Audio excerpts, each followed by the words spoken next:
Okay, thank you very much. I have a lot of beautiful national anthem.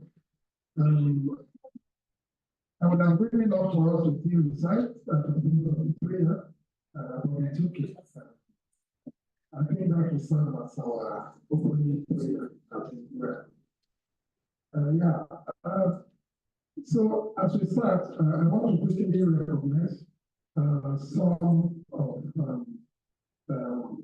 I would like to see, not please, I would like to see, because this is what Neiti requires us to do, to convert to stakeholder.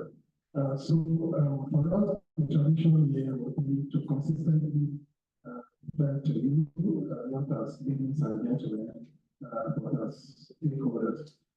So there are a few, so I'll start by recognizing a few of our stakeholders sitting here who have been gracious enough, not just to honor the invitation, but also to recognize the role that EITI requires all of us to play in the annual appraisal and evaluation of the implementation of the new governance standard for the extractive industry. And so let me quickly recognize no particular order. I will do our introduction. The representative of the FRS, Federal Human Revenue Service, representative of NDPRC, the Upstream Regulatory Commission, representative of the Ministry of Petroleum Resources, the EFCC are also here, ICPC, NPC, DPSR, and SADS to perform. So now, if we can just take a few minutes to do individual introduction. I think I'm going to address first before we go to the introduction. So, Madam, your name, the name, your position.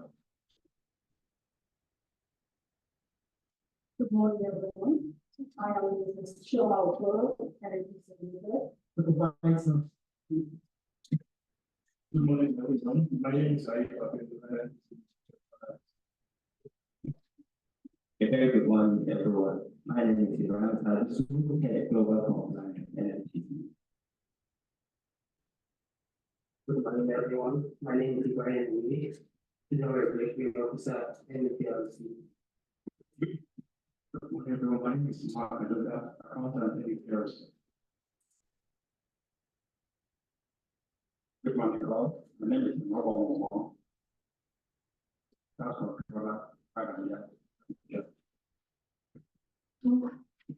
Good morning, my name is Hafiz Muhammad, Tax Officer at SRS. Good morning, all. My name is Abdullah Akilas. I work for Center for Trust and also representative for implementation. Good morning, all. My name is Elizabeth Becker. I'm Assistant Commander of the EFCC. I'm the acting extractive industry section. Good morning, all. I'm Dan Kwat, the Shire Planning, PEO, Federal Ministry of Finance. Good morning, all. More Portugal Government, Federal Ministry of Finance, Financial Services. Good morning, all. I'm Mr. Akade, What for action is Nigeria representing the governance manager? Thank you. Morning all, my name is Zach Gomez, I work for Action in Nigeria. Good morning, all. My name is Paula Shadi. I work with Good morning, everyone. My name is Neiti. I'm the facilitator for Manufacturing and Mining Policy Commission at the Nigerian Economic Summit Group.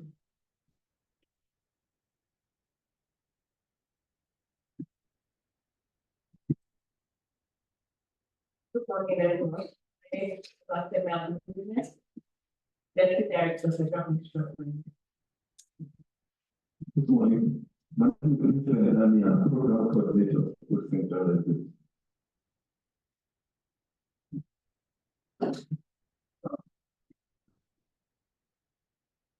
My name is 20JUN24.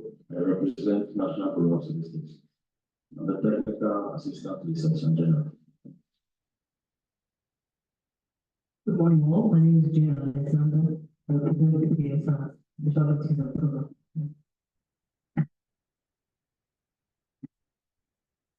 Good morning, all. My name is Keith the Minor Institution of Nigeria. Thank you.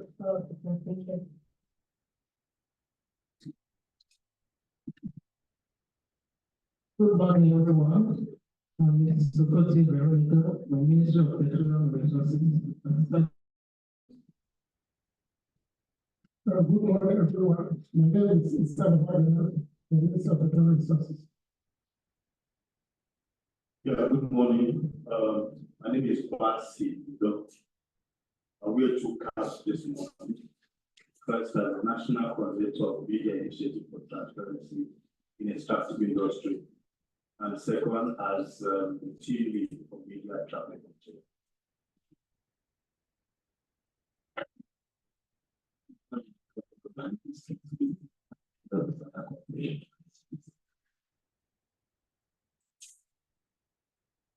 Good morning, everyone. My name is Faith Whitefield. I work with Center for Transparency Advocacy as well as Women in Extractive. I used to be on the board of Neiti and at the EITI International Board.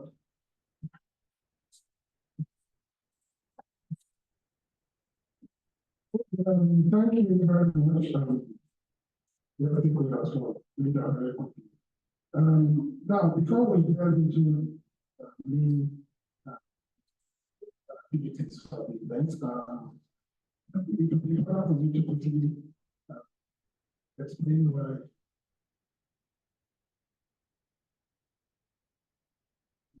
I'm sorry, I skipped. Initially I said our guests will do the introduction first. I think I took it for granted that we announce new things. So if you can, Good morning, all. Welcome. My name is Dr. Victor Bazi. I'm the Director for the Planning and Strategy. Thank you for coming. Good morning. My name is Jane Alexander. I'm the Coordinating Director of Office of the Executive.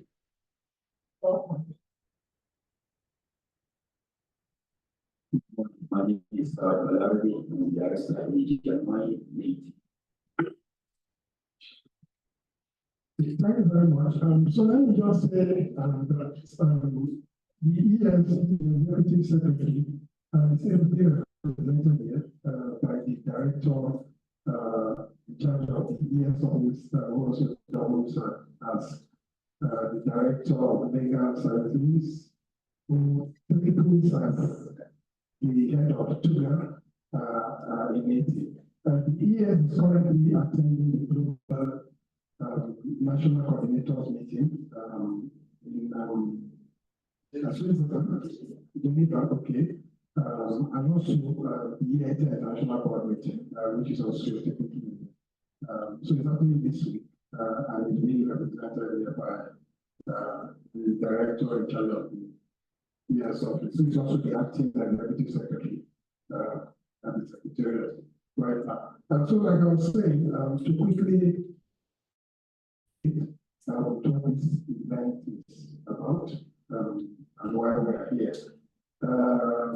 This annual review of the progress of PhD implementation, it's an activity that happens across the 54 EITI countries. It's required by requirement 1.5 of the EITI standard. Now, the EITI standard is an offshoot of the EITI principle, to which the Nigerian president, alongside leaders, other leaders signed up to in 2023. So we are carrying out this event today in fulfillment of that commitment that our president, alongside other global leaders, made in 2023. And we're doing it not just to fulfill that requirement, but also it's also an activity that helps us to move towards the achieving goals of where the EITI is set out, was established in the first place. Now, the EITI standard specifically requires that this annual progress review reporting should be a consultative activity, a consultative monitoring cycle. So we can't, if we sit here in the Secretariat and simply do this, not achieve that. And I'm very sure the acting executive secretary now opening remarks will touch on that. So it's an accountability tool. It gives stakeholders to the opportunity for them to make an input into the role they are playing in ensuring the progress of the EITI implementation and the achievement of the community. It also helps the EITI community to achieve its impact and outcomes. As we know, it's a platform that consists of government, civil society, and the companies.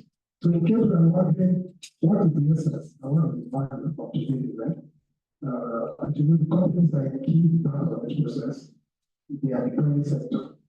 So today, Nigeria goes out for investment in the oil and gas sector, in the mining sector. One of the first sources of revenue we are ready would be for those companies. Since are part of this process to look at progress on what are we doing right in that sector, what are we not doing right. And as most of us here know, it also fits into the evaluation. Not evaluation, the periodic validation of countries that shows whether you implemented the EITI well or not. And sometimes it leads to suspension of the country, very unpalatable and consequences for the country. So having quickly run through the purpose of why we are doing this, I think it's time for me to quickly invite the acting executive secretary, Mrs. Jane Omonere, to give us the opening remarks.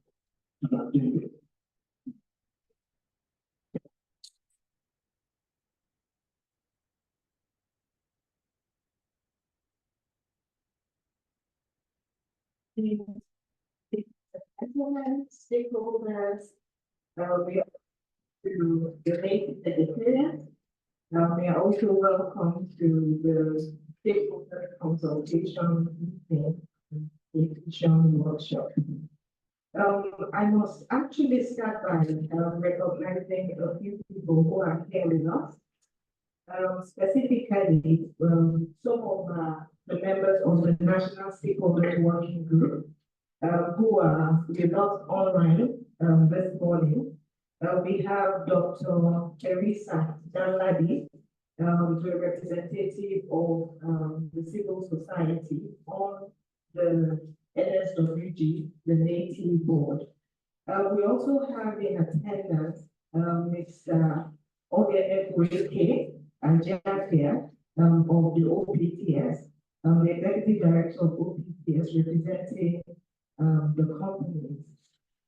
We have with us here today as well, Ms. Faith Wadishi, a former member of the National Stakeholder'S Working Group, a former member of the EITI International Board. We are welcome. And then at this point, I must welcome all of us, representatives of the government, the civil society, the companies, the media here with us, as well as everyone who has joined us online. You are welcome to this event. I will say that the ES, Dr. Oji Ubonaya Oji, really wanted to be at this event. But as Mr. Godwin Oswene, Deputy Director of PPS and our facilitator and consultant today has mentioned, he had to, the ES had to go for the Global Forum of National Coordinators and meeting of heads of EITI secretariats, as well as the 6th year board meeting of the EITI. However, he has left with me his opening remarks and has asked that I present it to you all. So I'll be reading out his opening remarks, the opening remarks by Dr. Oji Ubonaya Oji, Executive Secretary, Nigeria Extractive Industries Transparency Initiative, at the Stakeholder'S Consultation and Validation Meeting on the 2023 Annual Progress Report of the Nigeria Extractive Industries Transparency Initiative, held 20th June 2024 at the Neiti House, VA District. I am delighted to welcome you all to this important program, the Stakeholder'S Consultation and Validation Meeting on the 2023 Annual Progress Report, the APR as we call it, of Nigeria's oil, gas, and mining sector, being hosted by NEITI. As you may be aware, the Global Extractive Industry Transparency Initiative, the EITI, specifically requirement 1.5 of its 2023 standards mandates all implementing countries, including Nigeria, to document their review of impacts and outcomes of the EITI implementation in an annual progress report or through other means as may be agreed by the multi-stakeholders working group. The global body also requires all stakeholders, companies, governments, and civil society involved in the EITI process, including those not on the MSG. They are all able to ensure that they are all able to participate in reviewing the impact of EITI implementation, provide feedback, and have their views reflected in the annual progress report. Therefore, this program has been designed to consult with you, validate your inputs, and have your views reflected in the annual progress report in line with requirements of the global EITI. The program also provides us an opportunity to evaluate and celebrate progress, milestones, and achievements recorded through our various organizations, programs, and activities in the oil, gas, and mining sector within the period under review through the mechanism of the EITI APR. The objective is to deepen EITI implementation in Nigeria and report on its progress, outcomes, and impacts. It is therefore important to state that the annual progress reporting is not just the Native Secretariat business, but rather it concerns all stakeholders whose work in their various organizations contributes to achieving EITI objectives in Nigeria. Therefore, the APR is about documenting, reporting, showcasing, and celebrating the good work being done by various stakeholders, government agencies, civil society organizations, and companies that have been contributing in one way or the other to deeply reform in Nigeria's extractive sector. I hereby wish to urge all our stakeholders to please share with us what we are doing in the sector to enable us to report and celebrate them through the instrumentality of the global EITI. The API reporting framework provides a platform to celebrate your key achievements and contributions to reform in the sector. While we acknowledge that indeed there are still many issues to be addressed in the sector, we must document, report, and celebrate those efforts and progress we are making in the process of addressing those issues, so as to build trust and citizens and investors' confidence and attract the desired investment into our extractive sector and economy. On this note, I thank you all for your audience. I welcome you again and wish us all successful deliberation. Thank you.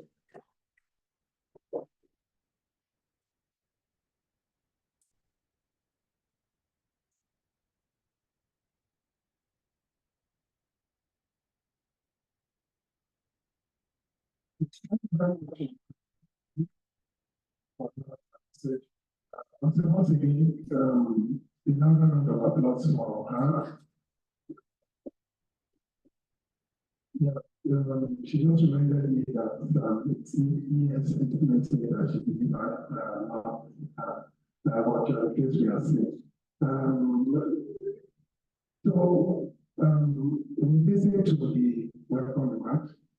Again, she reminded us that this is not just secretarial business. The secretariat is the administrative unit of what all of you are doing out there in the field. We are just here providing secretarial services and administrative services. One very important thing I quickly want to point to in our speech is to say that when we are celebrating, we also recognize that there are still grounds left to be covered. And that's very important in the context of the periodic validation that Nigeria goes through. Between now and the next validation that Nigeria will undergo, we have just one more progress evaluation and reporting. And all of this fits into what the evidence that the global body uses to assess us. So when we do this, we should also have at the back of our mind that all of us are never there, and other stakeholders are not here, still have the responsibility to close those gaps before the global body comes again to assess how well we are doing. So the next item on the agenda will be open messages from a few of our stakeholders. But first and foremost, thank you for recognizing our board members. That was an error on my part initially. But a number of our boards, not one, who is present with us, she's online, Dr. Elisa Dambaki, I will not call her to give us a brief overview, because this process that we are taking is actually an obligation of the board. We own this process. It was a good message. Thank you, Madam Dr. Elisa. Can you hear us? Yes, I can hear. Can you hear me?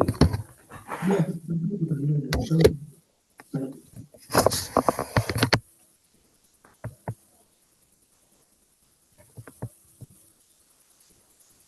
Can you hear me? Good morning.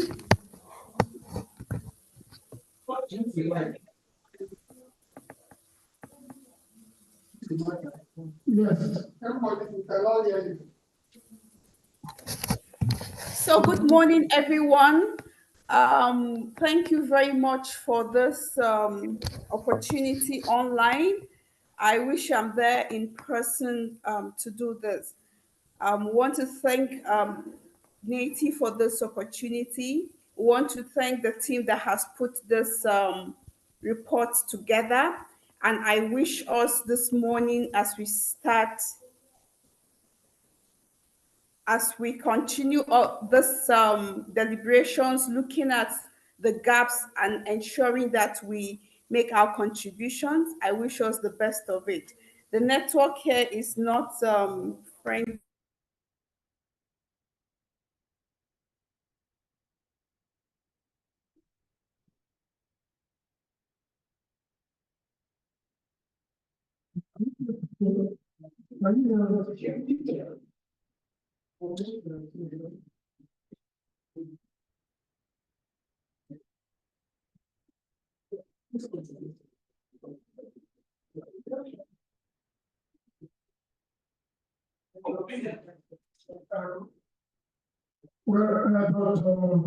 Well, if you can hear me, I would like to come back to you later. We thank you for your opening remarks so far. Just for us to say that we quickly move to the next person to give us a brief good message, and that will be the person of Mr. Obenye Boyeke Ajafia, who is also a member of the Neiti board and director of the oil producer street section. He represents the companies on the Neiti board. So, Mr. Obenye Boyeke, if you can hear me.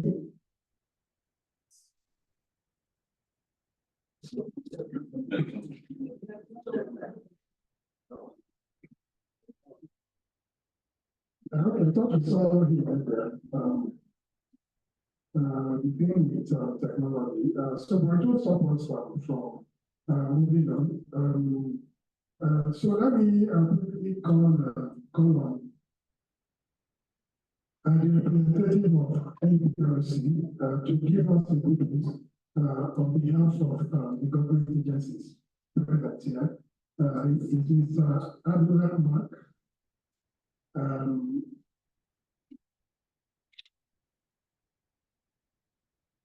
Who is this?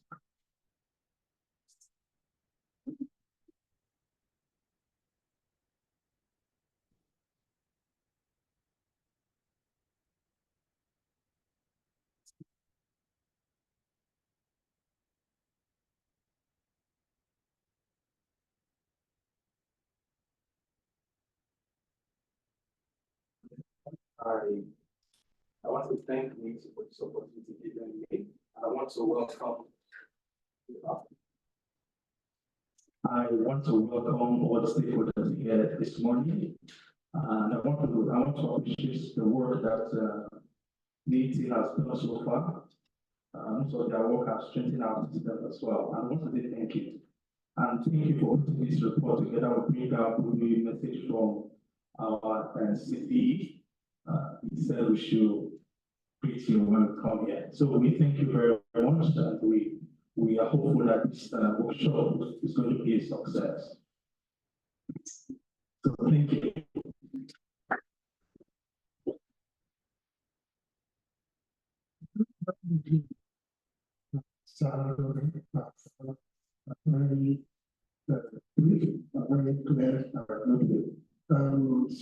The next person here about this, people want to come out is Amanda Lopez from the Manufacturers Association of Nigeria. I think she is here with us to give us a very brief,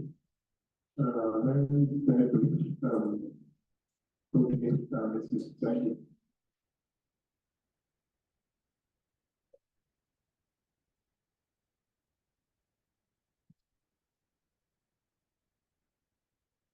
Everyone. So, just a point of correction, I'm not with the Manufacturers Association of Nigeria, which I'm the manufacturing and mining policy facilitator at the Nigeria. Sorry, you confused me now. So I'm the facilitator for the Manufacturing and Mining Policy Commission at the Nigerian Economic Survey Group. The Policy Commission is a group of public and private sector volunteers. So I volunteer at the Nigerian Economic Survey Group. We're driving manufacturing and mining sector reforms.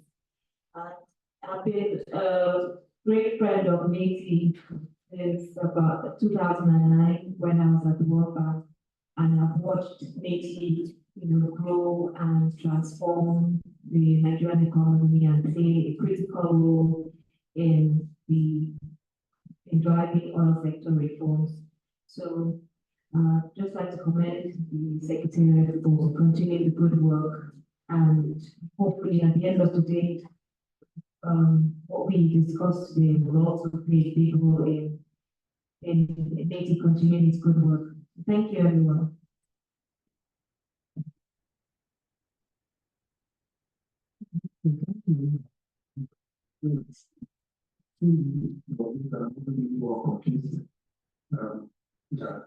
But my apologies for the initial mix-up. Last on our good news message list, and I just asked for a purpose, usually, which is events like this that requires statutory compliance by EITR. She's almost like an encyclopedia. She's been with us right from forever.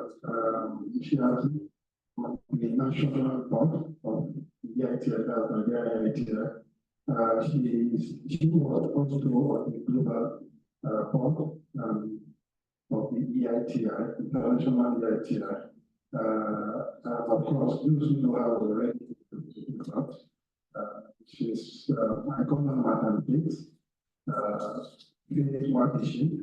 She's currently the director Center for Transparency and Advocacy, and the former deputy at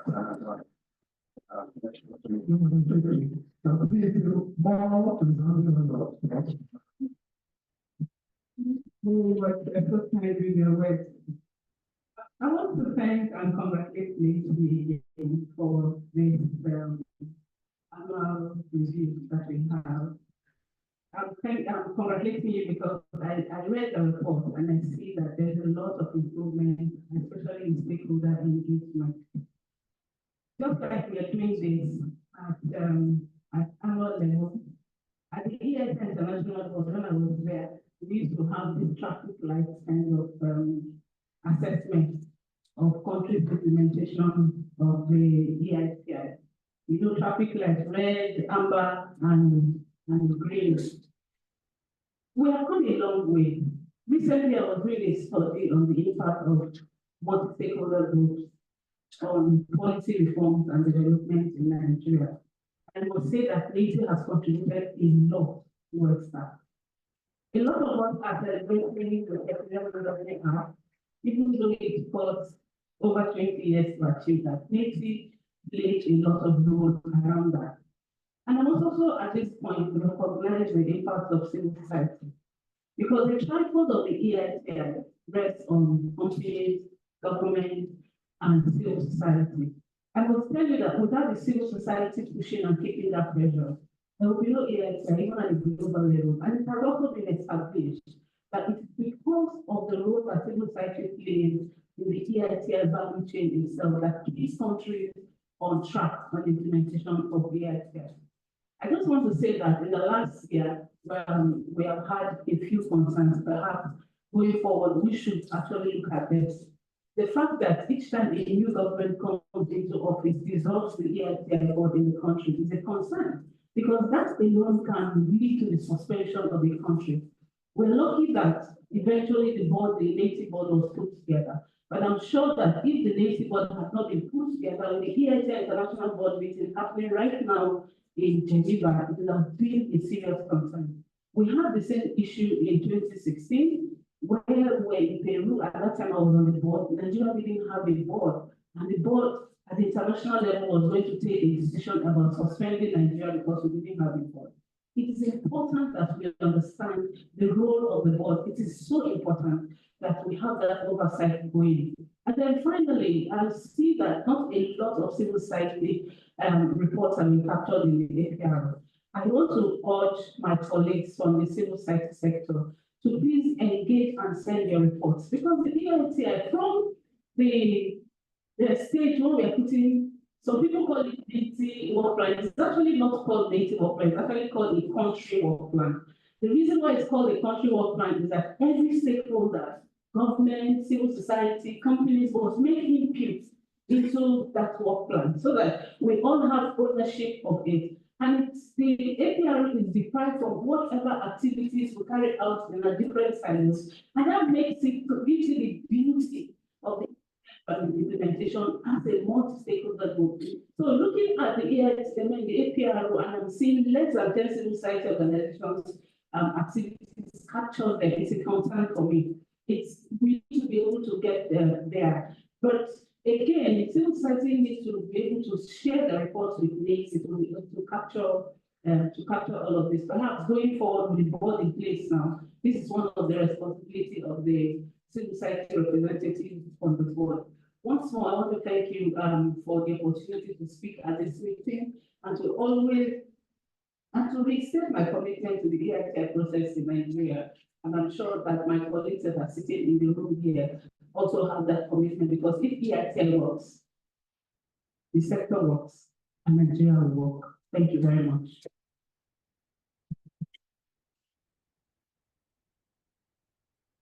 I think she deserves another. You said something about the importance of governance. I was to also reiterate here. It's one of the weakest link. We have assessed and family very poorly on that in the last validation, which also almost end Nigeria suspension. And for those who might not realize it, this board governance, board composition, it actually cuts across existing government agencies, key ones, of course, in addition to the private sector, which is the OPTF and companies and civil society.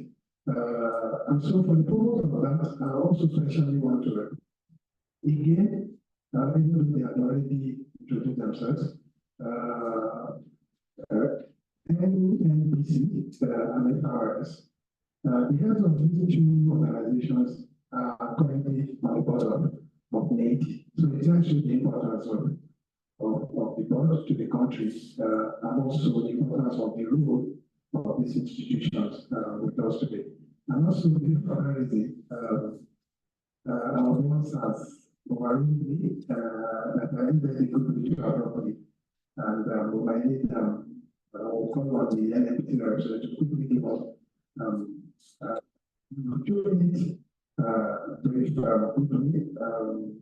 Mr. Ibrahim Sadisu. The actual also on that board as a company, and in a way, it's part of government. So you can see the government of their role. And the new one you need to give us quickly, pretty quickly. I think after you are referred to thank you. The year represented by the Director Leader's Office, all management staff, colleagues, once again a very good morning. My name is Ibrahim Sadisu, Head Global Compliance, NNPC. We really want to appreciate and commend Neiti for the mandate of promoting transparency and accountability in the extractive industries across the country. As we are all aware that lack of transparency and accountability are the reasons for underdevelopment in most of the African countries. We at NNPC, we are ready to collaborate and to support Neiti on this mandate. Thank you very much. Thank you very much, Mr. Sadisu. And that's all the quickly NNPC is also a member of EITI, they are really like supporting company. They also assess as a company, the way Nigeria as a government is assessed.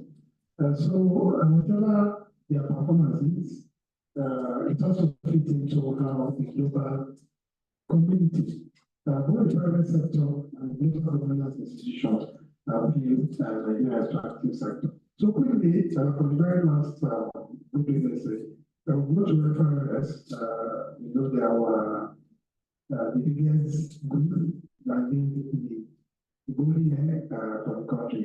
And they also play a very key role in the sector, in ensuring that the collection of revenue in that sector is not just done only done properly.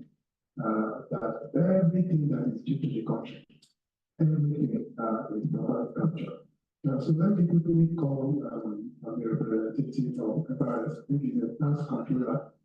Sorry, I didn't get your name. That will give us another very brief update, and then we're done.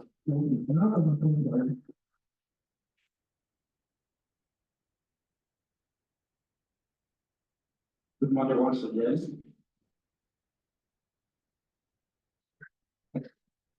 Standing on the 15th floor. My name is the Noble. I represent our organization. Just as what was said, the parents' mandate is to collect, to assess, collect, and account for whatever resources they collect for the nation. And want to appreciate Neiti for what they've done, getting all the statistics, the information and everyone needs from oil and gas and other sectors, and making reports that have been shared to the nation and international at large. We want to appreciate and say thank you for what we've done, and we pray that whatever we are going to do today will be a success. Thank you.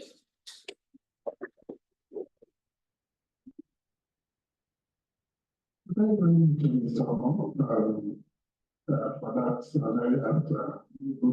So, having that to the last week, it's time for us to quickly get to the business of the day. The document of which we have come here to validate. So, like I said at the beginning, just like the executive secretary informed us, the purpose here is to validate, but it's also continuation of the consultation that we do.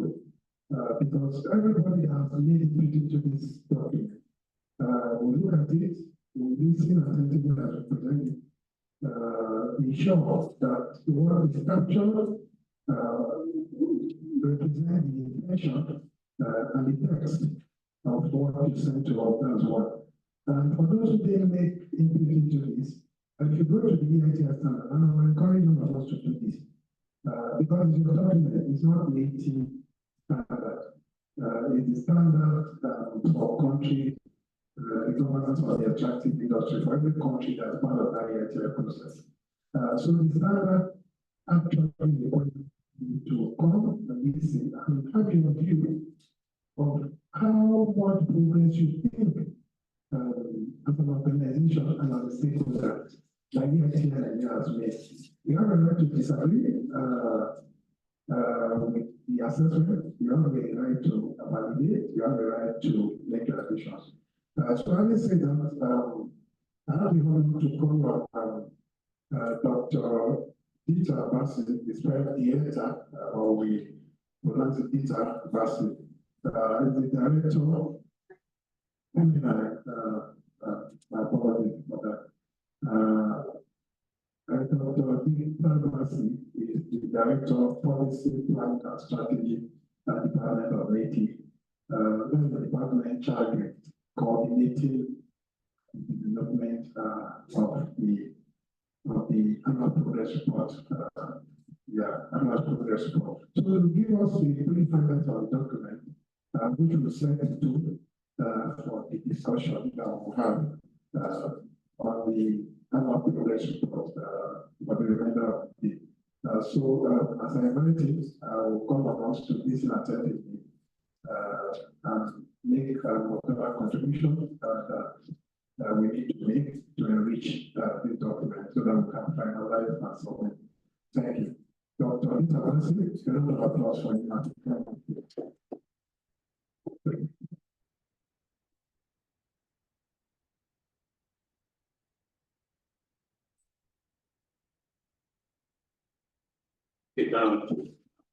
Thank you. Good morning all.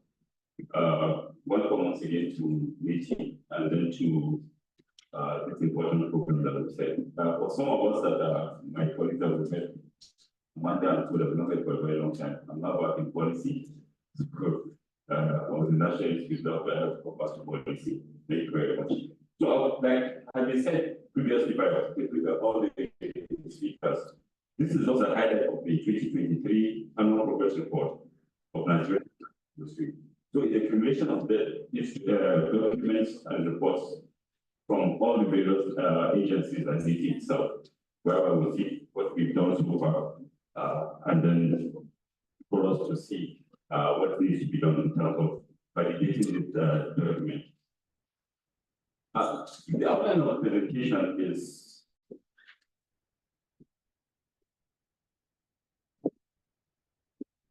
the outline of the presentation will be, I'll give a brief outline of the global EITI, and then I'll talk about Neiti's mission and core values, and I'll also have talked with about the background of the EITI, annual progress report as the APR.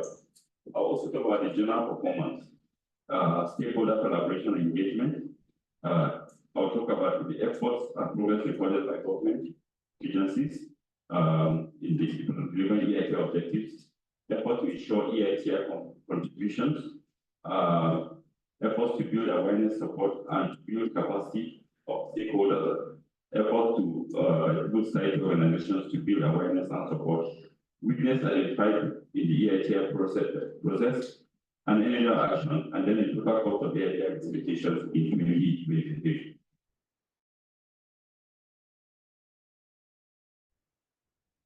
Next. So this is just a global what does EITI stands, a brief about the global EITI. Like we already know, the EITI is a tripod of government, civil society, and companies, where they sit together and look at governance issues of the extractive sector. At present, we have 56 countries implementing the EITI, implementing countries. Nigeria is one of them, like I said, so we are also part of global EITI implementation. Next video, let's see. I'm trying to rush as possible so that we can be able to talk to the substance of why we're here.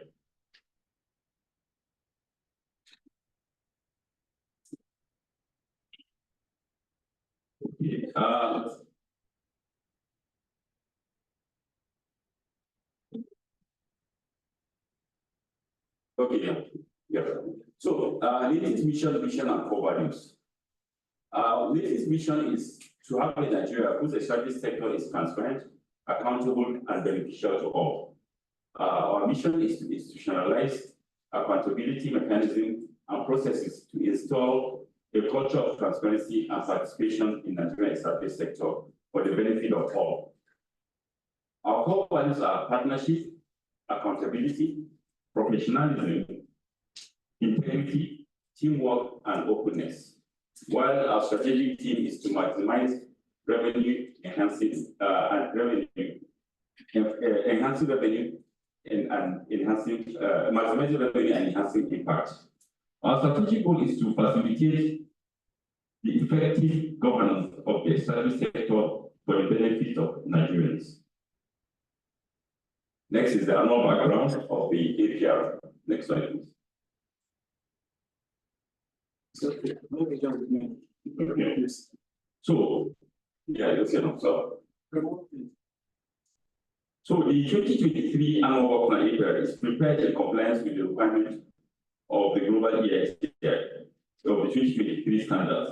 Requirement 1.5 to be specific requires that the multi-stakeholder with that NSDB is required to review the outcomes and impacts of EITI implementation in the country, document an annual review of impacts and outcomes of EITI implementation in an annual progress report or through other means as agreed by MSG. This annual progress report is one that has been circulated for you. We have a copy of it as part of the petition, and this is what we're trying to validate and to add to whatever it is that you have done that's not reflected there can be incorporated. It's also expected that all stakeholders, it's also expected that all stakeholders, including those not on the MSG, should be able to participate in reviewing the progress of the EITI implementation and provide feedback and have their views reflected.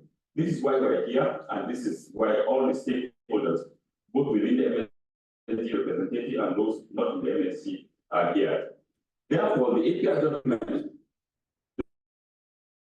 documents progress, outcomes, and impact of EITI implementation in Nigeria, and assesses the implementation of the Neiti work plan in 2023.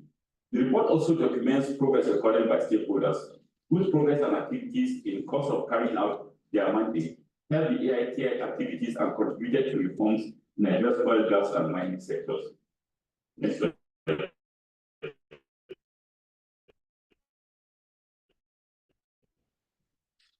The general assessment is as follows. In Neiti, regular reporting, industry reports. The Nigerian EITI, that's Neiti, published the 2021 audit report covering oil and gas and mining sector. That was published in September 2023. The publication helped to sustain the public availability and accessibility to information and data of this in the sector. Also in November, Nigeria published the fiscal allocation and salary disbursement audit. The report over the period 2020 to 2021 this report tracks the disbursement, disclosure disbursement, application of extractive industry revenues and beneficiary agencies. This report was also widely disseminated to our stakeholders and relevant stakeholders. Next, under that the year also, we on the way to validation, which Nigeria scored 72% in the EITI validation, based on the 2019 standards. We also, during that period, had engaged in policy in the policies where we produced a policy advisory to the cost of oil subsidy to the nation, options for policy reviews. The study provided data on the implication of subsidy, oil subsidy, which had been a burning issue then. So our study then looked at the subsidy regime and provided information and data on those on the need also why we needed to remove the subsidy and its implication. Next. Nigeria EITI also developed and submitted a policy advisory to the government on the way forward in reforms in the oil and gas and mining sectors in Nigeria to the new government upon their inauguration. Nigeria also launched the environmental and gender reporting framework. This document operationalized the EITI requirement on gender and environment. So this was also done within that period. Nigeria also collaborated with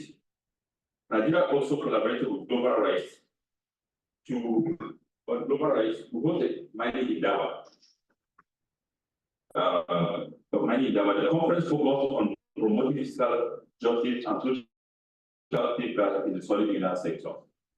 EITI and Spaces for Change also co-hosted the second edition of the Nigeria Strategic Dialogue. This event teamed host community development and trust, catalyzing equitable benefits and sharing of sustainable prosperity for all. That was the theme of the program.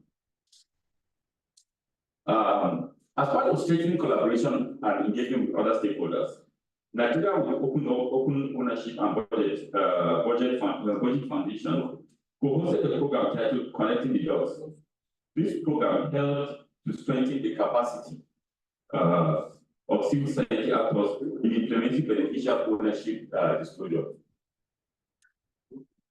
Okay, well, Nigeria EITI also collaborated with National Resource Institute, NRGI, to organize an event titled Energy Transition in Nigeria, Fiscal Options and Investment Opportunities.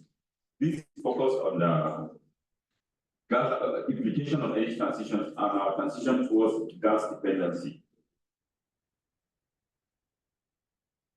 Are we there? Okay. So, as part of next slide, please. How can I be controlling from here? Right?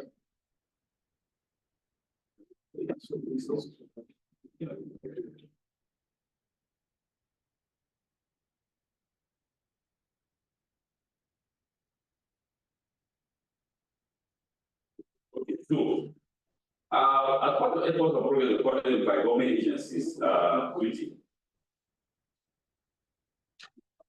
Okay, I don't think. About this.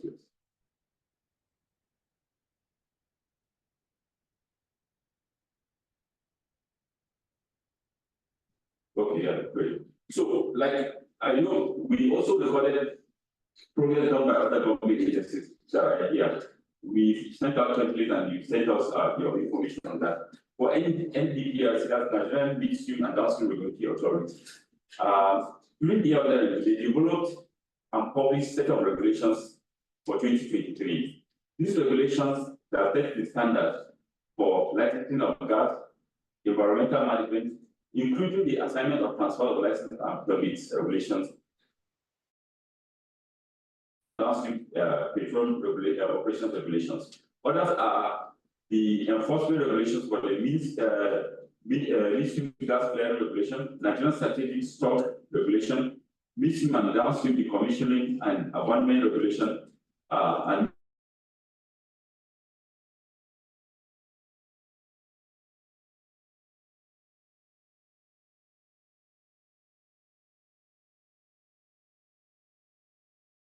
NDPRC also on market-based pricing and they made a pronouncement on because of the removal of subsidy. The authority developed and published a pricing and tariff framework and methodology to guide operators on pricing and tariff in the midstream and downstream operators to ensure cost effectiveness and consumer protection. Similarly, the authority developed a fair market-based pricing.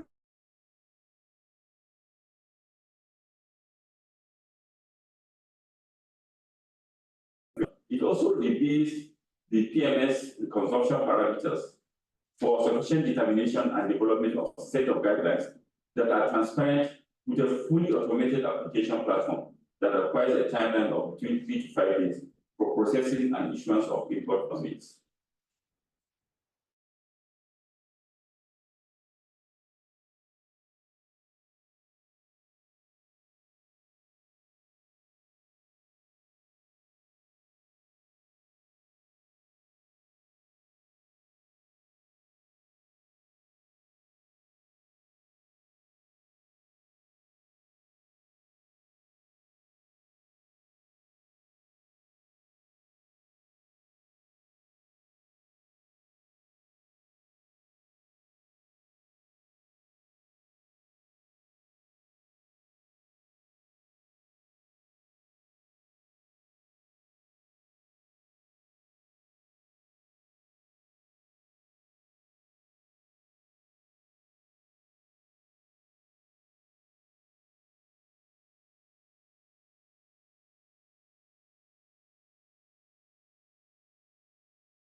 In 2023.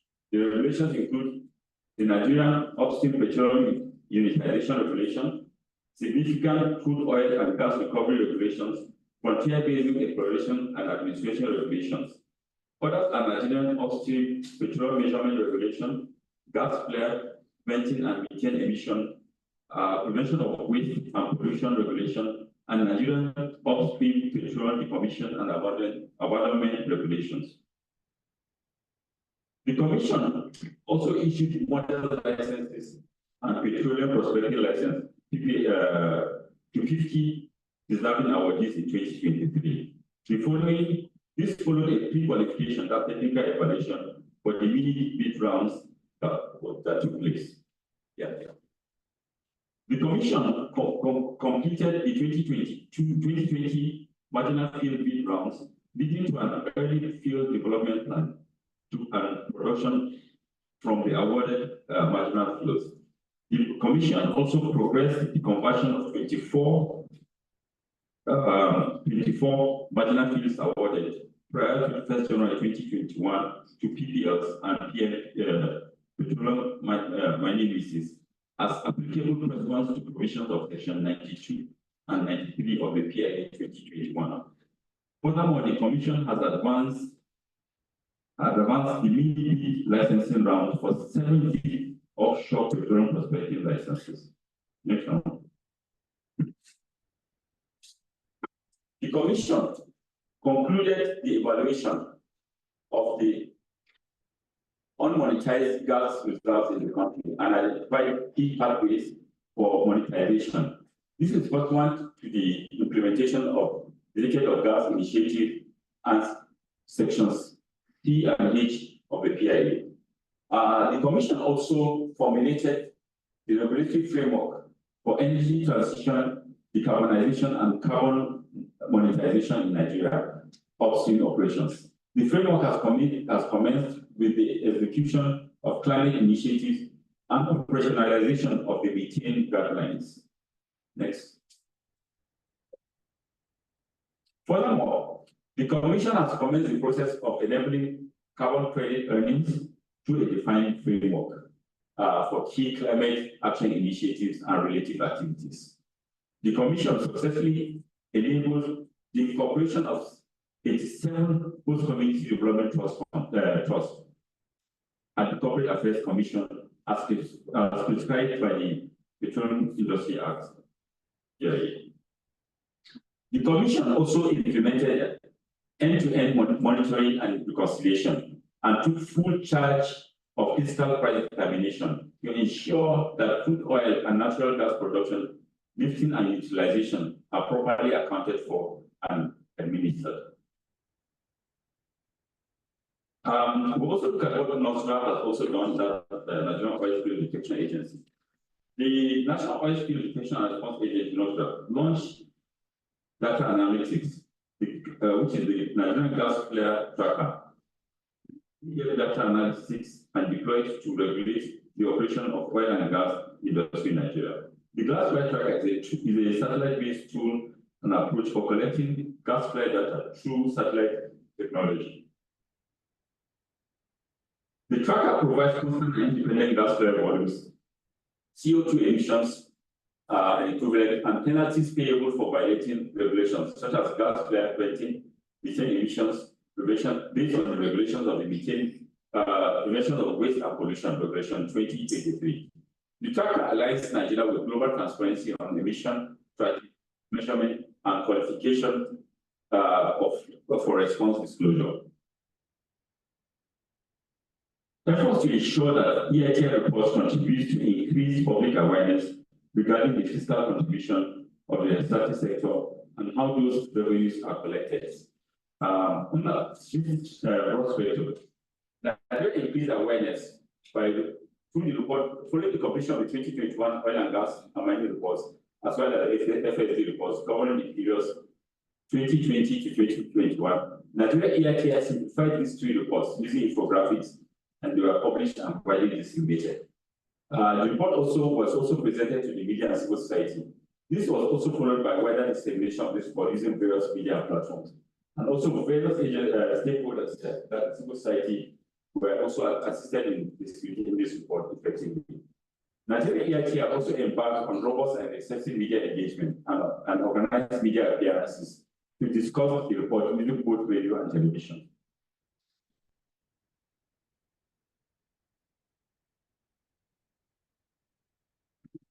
Nigeria EITI also increased public awareness of the fiscal contribution of the country extractive sector through the publication of our quarterly fact report. We report quarterly on fact earnings and distribution. This is a quarterly report that has been done, and we're also doing for the first quarter of this year. We still report on that. Nigeria supported various committees of the National Assembly with relevant information and data to enable them to conduct their oversight function in the extractive sector. Nigeria EIT also held several briefings and private with media to enlighten them on development in the sector and the status of EIT implementation in Nigeria. Efforts to build awareness and support and build capacity for other stakeholders. Under that, this broad spectrum, our website and digital communication platform remain a vital platform for this public awareness. We've been developing our website and our digital platforms. Also, Nigeria EIT collaborated with Global Rights to host a national conference titled Mining in Daba, which focused on promoting fiscal justice and social safeguard in the solid mineral sector. This program helped to sensitize and build capacity of stakeholders on how to better engage the governance of solid mineral sector in Nigeria. Next. Also, Nigeria Neiti, in partnership with Open Ownership and Budget Foundation, co-hosted a program titled Connecting the Dots. This program is to strengthen capacity of society actors in the implementation of beneficial ownership disclosure. How can beneficial ownership disclosure be used by both civil society and also anti-corruption agencies in their operations? Next. Effort by civil society organizations to build awareness and support and build capacity of stakeholders. We look at what other civil society have presented to us, like we have seen, which Madam Fetas. Center LSD conducted research and published a report on the efficiency of civil community development agreement, that CDS, in the mining host communities in Nigeria. This report, titled Beyond Legal and Institutional Frameworks, this is very important, especially for those in the mining sector. We know that community development has been a thorny issue in that sector. Also, the center partnered with the Ministry of Solid Mineral Development to revise and launch a new guideline to produce community development agreements for solid mineral sector. Yes, next. The center also developed and launched a web and mobile app, which is seen on the screen, for reporting on CDA projects and gender-based violence and environmental degradation in mining host communities. This is very key because you can be able to monitor. We provide a platform where you can be able to monitor host community agreement implementation. Also, it produced a documentary, Voices from the Pits. This is a video documentary that highlights the experience of mining host communities and helps to draw attention to the plight of women and marginalized groups in mining host communities. Sarah also made a submission to us as part of our documentation in the APR. Sarah had a program on implementing fostering transparency and accountability in Nigeria's extractive sector in the Niger Delta region. Sarah also published a report titled "We Are All Vulnerable Here: How Lack of Transparency and Accountability is Fueling Human Rights Violation in the Niger Delta." They also held an annual sustainability workshop conference in the service sector. The program titled SDGs and the Service Sector, which looks at aligning governance, policy, and practice, provided a platform to promote policy and solutions that will lead to a more sustainable service sector in Nigeria. Also, CSR in Action conducted and published a study on implementation of the PIA. This research examined the level of implementation of acts in the oil and gas producing community in the Niger Delta region, particularly the effect of PIA implementation on women in the region.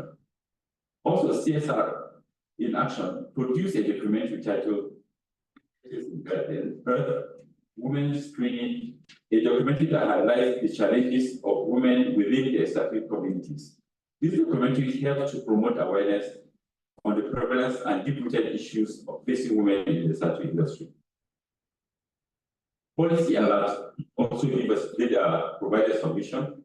The policy implemented two separate projects titled Wetin We Gain 3 and Wetin We Gain 4. While Wetin We Gain 3 project was focused on the use of beneficial ownership and extractive sector data to investigate corrupt practices in the oil swap fields in Nigeria. The Wetin We Gain 4 project focused on strengthening host community engagement under the PIA. Policy Alert also launched a program titled Youth Voices 2060, an organic marketplace for ideas to foster interregional dialogue on fossil phase out and the transition to clean energy, which is what everybody is going through now, energy transition, which is very critical. Next. Our space is for change. They held 5 separate stakeholder engagement titled Energy Transition in Nigeria, Oil-Rich Communities. This was conducted in Imo, Delta, Rivers, Akwa Ibom, and Bayelsa State. This program, which was held across 5 oil-rich states, as mentioned above, includes at the level of inclusion of perspectives and priorities of oil-rich communities in Nigeria's energy transition plan. Space for Change also held a program titled Fostering Inclusion in Host Community on 14 March 2023 as part of the activities to commemorate International Women's Day.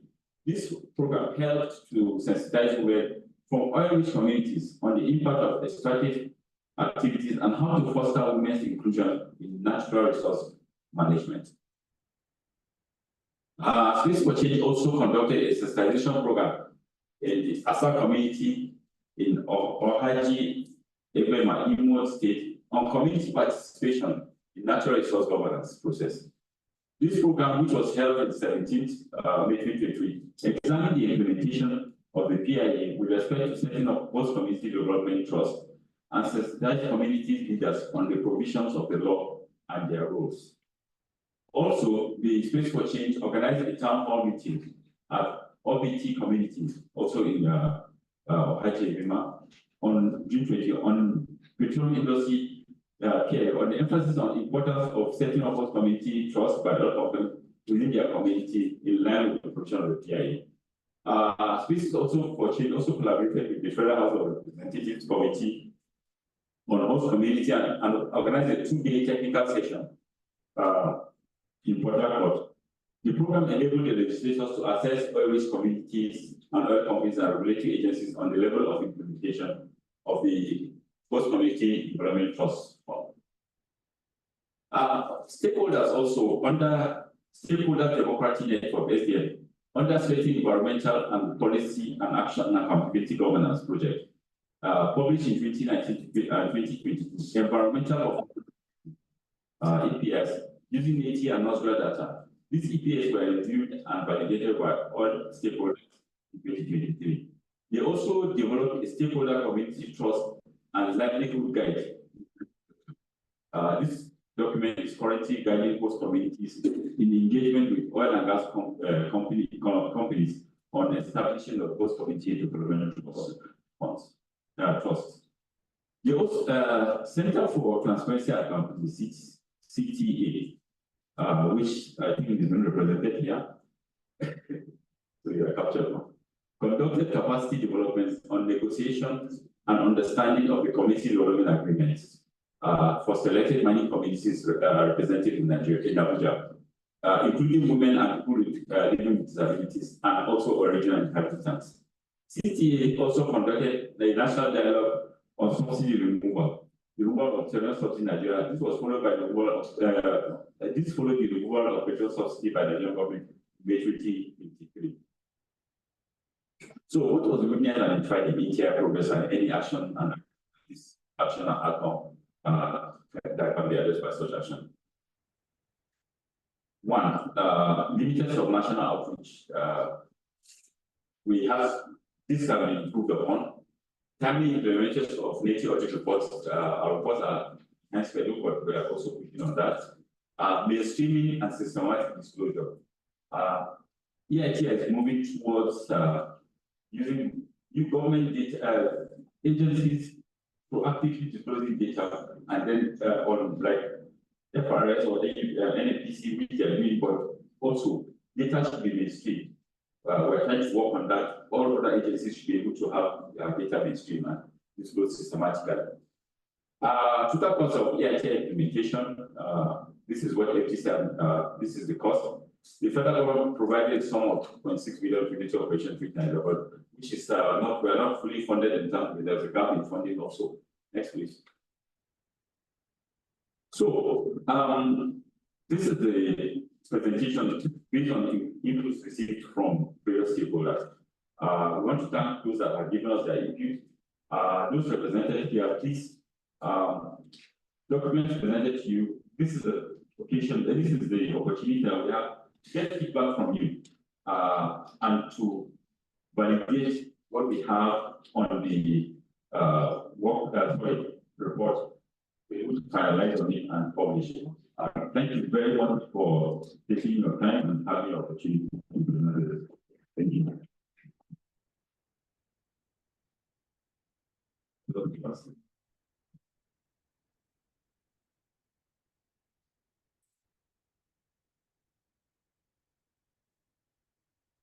Please, another round of applause from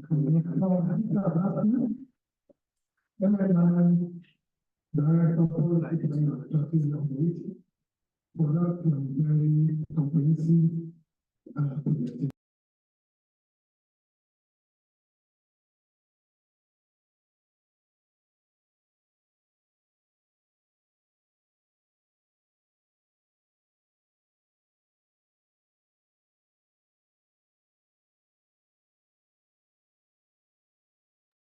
In the interactive session, you would have already noted down issues you want to raise, clarifications that you want to make, or any other suggestion you want to make towards improving that document.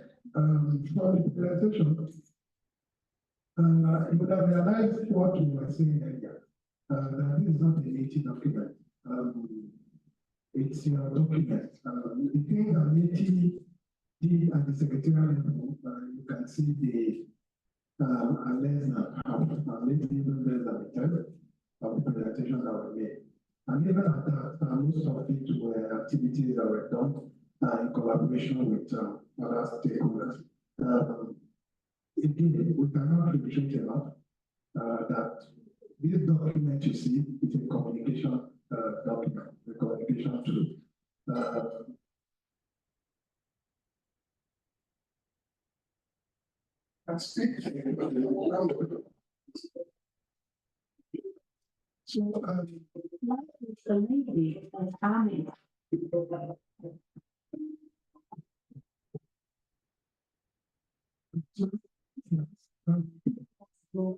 When we are on PI,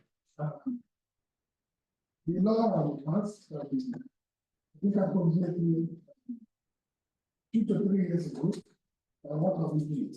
In guys are trying to know that NPRC and using the authority and NPRC have not just gone back to sleep. They were looking at regulations. For instance, we had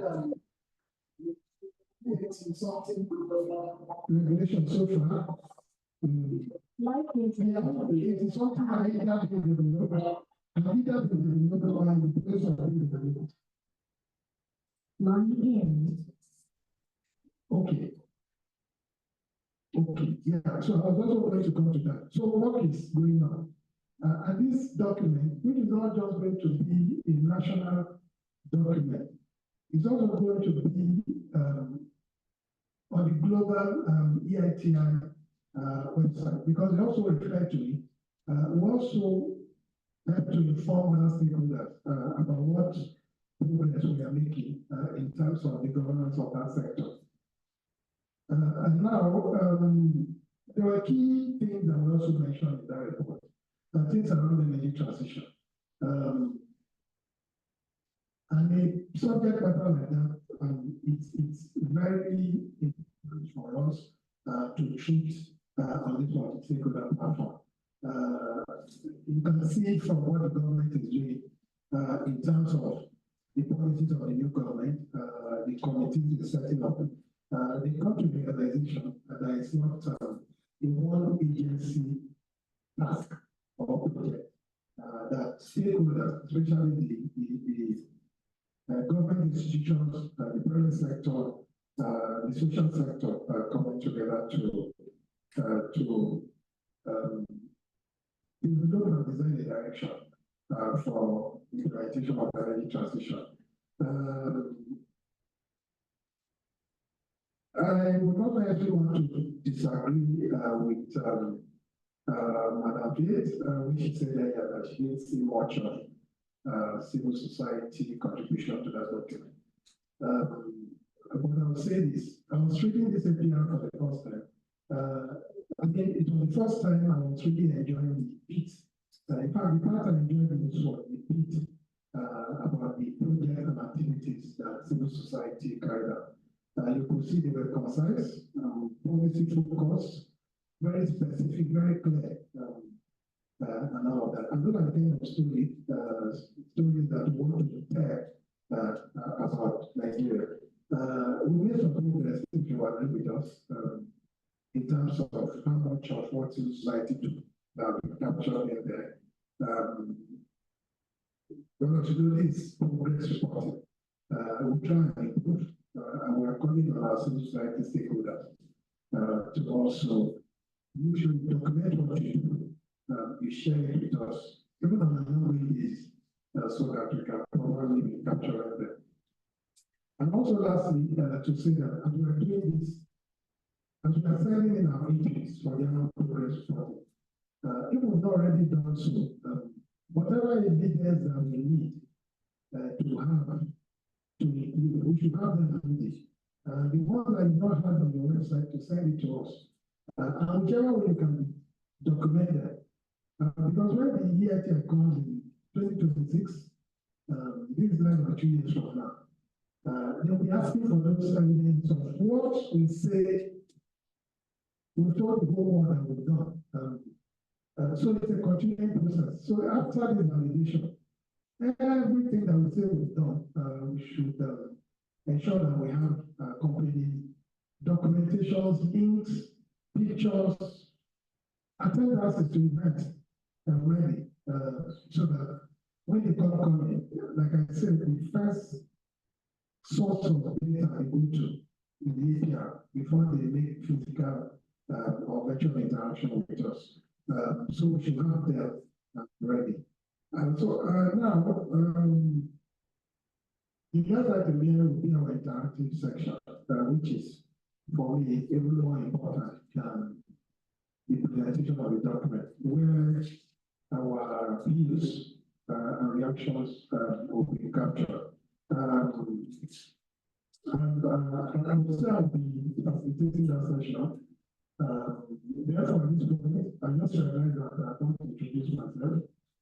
So it can become easy for me to do so, because I'm going to participate now in an activity. The other activities I've just been introducing people. And so my name is Godwin Okwele. I'm the Deputy Director, Policy, Planning and Strategy for Neiti. So part of my work also includes overseeing the development of this APR. So I'll be facilitating this session. I'll also remind our rapporteurs in the room to be alert, because for all of us, this is the most important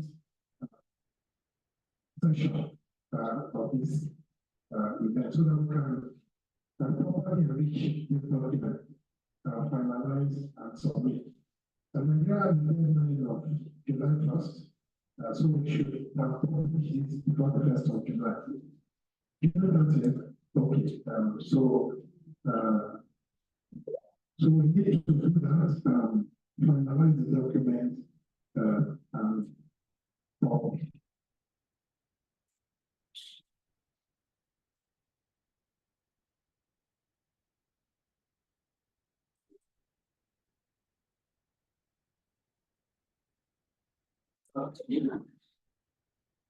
So this session, like I said, will be very, very participatory and very interactive.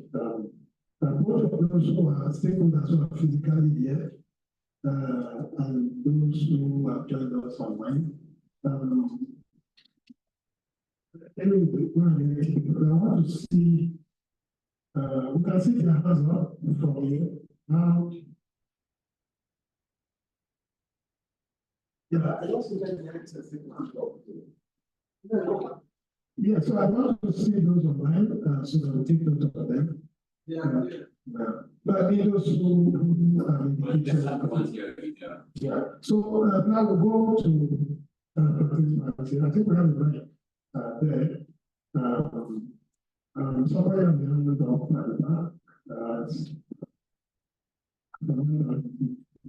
Yeah, so I'd just like to commend everyone that all the institutions that play a very role in the sector.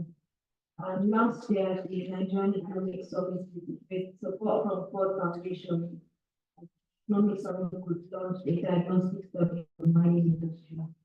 So it would be good if we were captured. And Neiti was invited, so must there be an oversight on the part. And we published the diagnostic report. So you were invited and you showed up there. So maybe you can reflect us in the report. Okay. As well as, so we can give you the wording to sort of summarize it into 4 key findings. Okay, thank you very much, Amanda. You can see why we say this is a very useful session. So if we have a report, probably we already have it. Because what we usually do is to, even what you send to us, we try to summarize what we have to or what we can to properly capture the objectives we are trying to achieve with those activities. So the M&E unit, I just introduced myself because I said I was going to participate in this session. There's another very important person here in terms of the development of this report. I think maybe most of the responses provided by him. He's Mr. Kazim Ali. He's the Assistant Director of Policy Planning and Strategy. He heads the planning and unit of Neiti. They do the heavy lifting. If you notice, the way he was interacting with you on a day-to-day basis, you correctly your inputs into this document. So, Mr. Kazim, if you can start up for recognition, please, a very modest round of applause for you. They are practically bringing the other document called an EPR draft that we are validating. So what we are participating in to a very large extent in responding to some of the issues that you have to raise with. So who else? Yes, so I said to the capture the M&E unit should take note of that. And another, I think we would have already had the class. Okay, you send it to us. If you got to say, Thank you, Amanda, for this question. And for me, the reason why we convene this meeting, I will call it the consultation, but for us, continuous report is purpose. The consultation continues. I'm not very sure, when it is divided from event, here in the tourism center, officers to road. We don't have a report. So we also have a template that was sent to those who are giving us the report. We share that template with you. So you have to complete it and return to us. Thank you.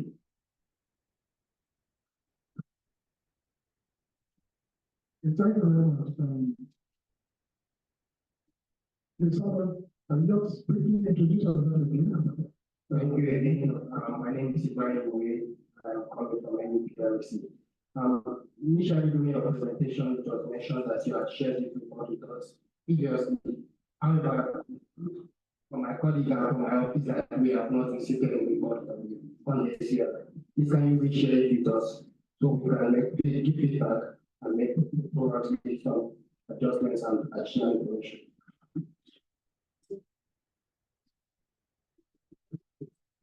Okay, not I will share with you.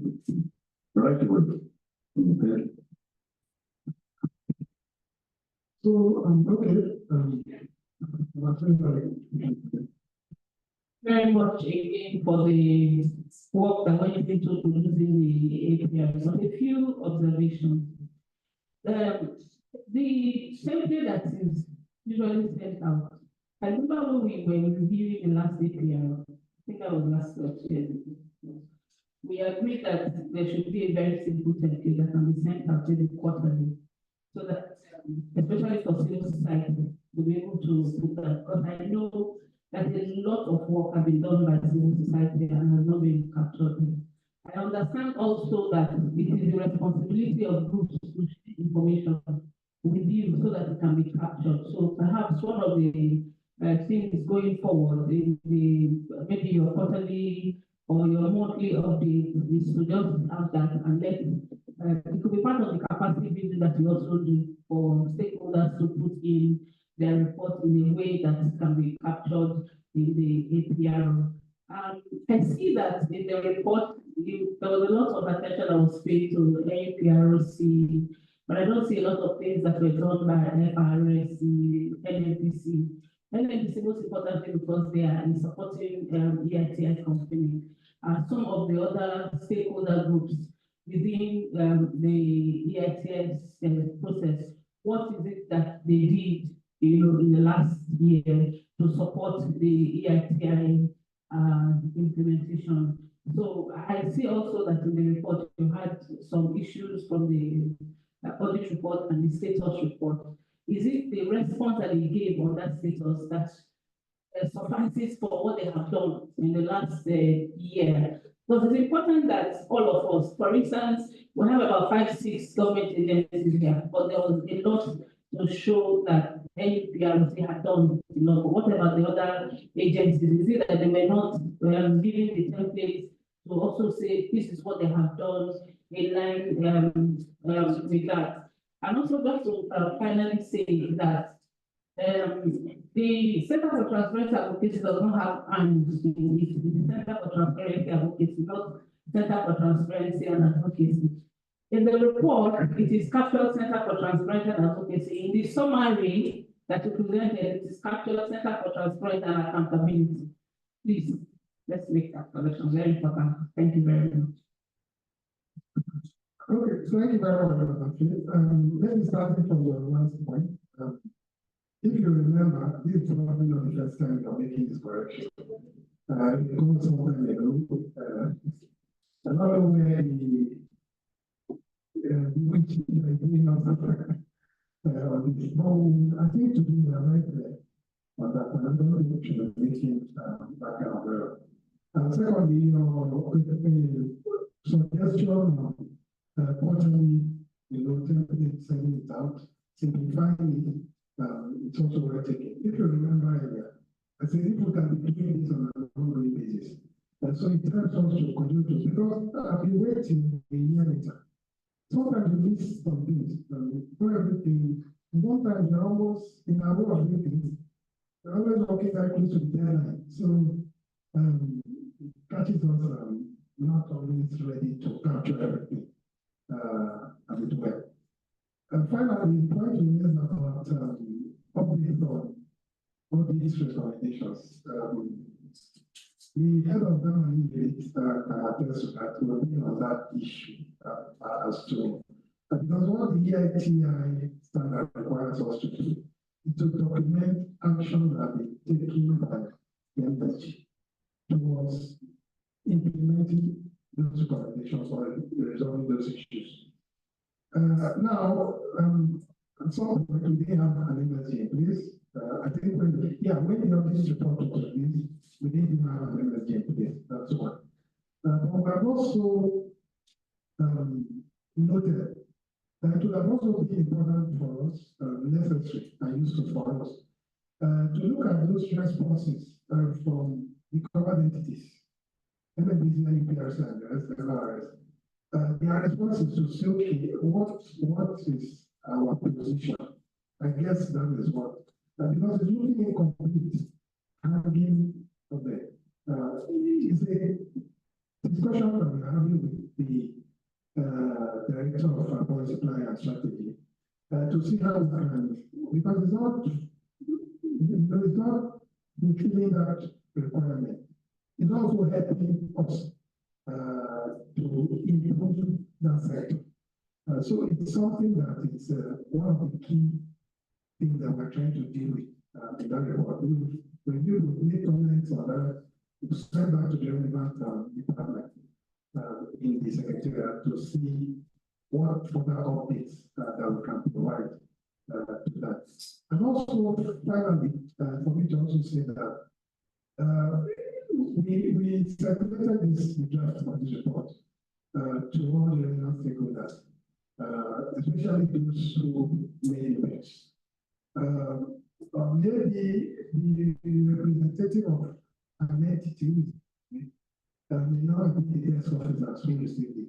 But we have this way, we will still send using the email addresses that you provided for us today. We've done that, sending a draft ahead of time, but we'll still do that.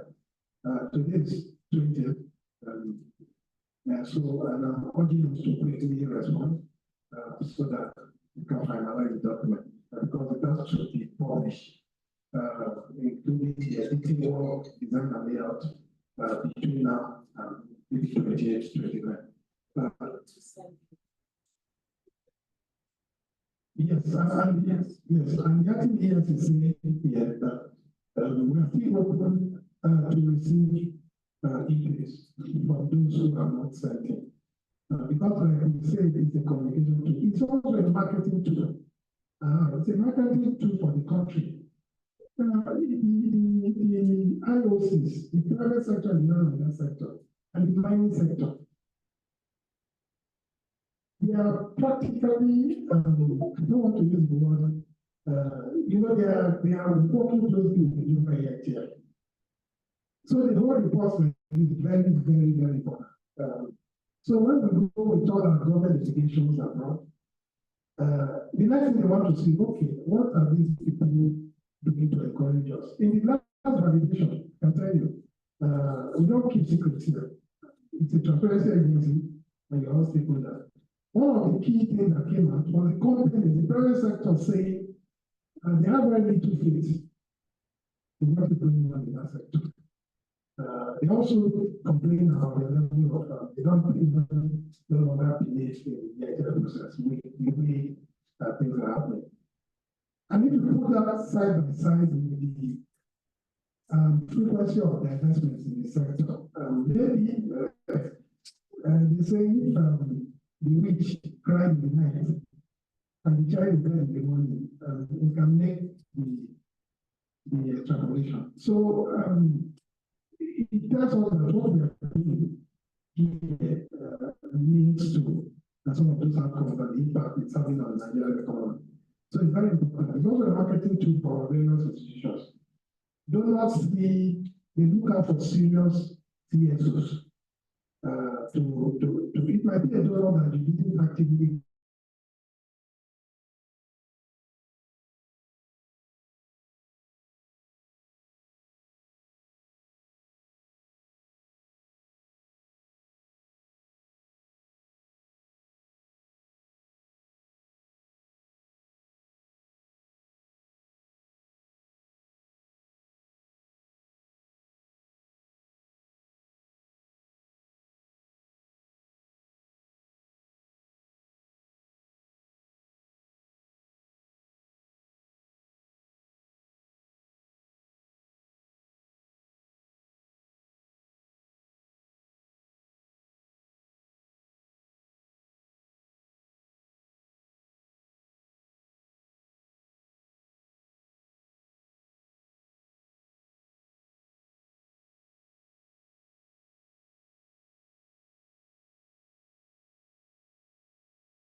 sector problem, or we have a sector for mining, what has been done.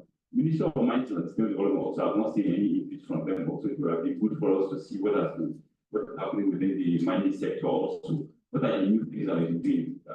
The new mine licensing rounds are, sorry, the sector maybe we have improvement in data. There are new data streams that are coming in place. There, I don't know. Do you have new actors coming into play in the solid mineral sector? Whether these are things that we can be able to in the annual progress report to show progress that has been done within the sector. This is not an audit-based document. It's just to showcase improvement that has been done in the established sector space within that period. I hope I've answered. So let's have that clarity so that we just not. Yeah, am I allowed to make Okay, yes, intervention? yeah, so I'm going to come on the two Or three intervention, so that we can have clarity on this. Madam, thank you for your observation about NFPC and FRS around the issue that you're concerned that you didn't see anything.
do that.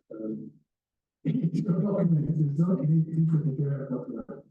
That will be, so I see a hand of it's 2 months, first year. To do the briefly. Sorry, my name is Ibrahim.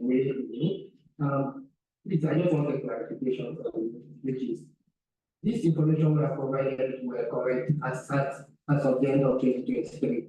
Do you want us to give you updates to them, or do you want us to leave them as well? We take on that the next round of right. So the second is communication. Sometimes we have this lag in communication because information provided at this request are sent to the corporate offices and emails, and it takes time for them to cascade down the country. So sometimes it's possible, if it's possible for you to send copies or put some of the reps for the organizations a copy of these emails, I think it will facilitate quicker responses from us. Thank you very much.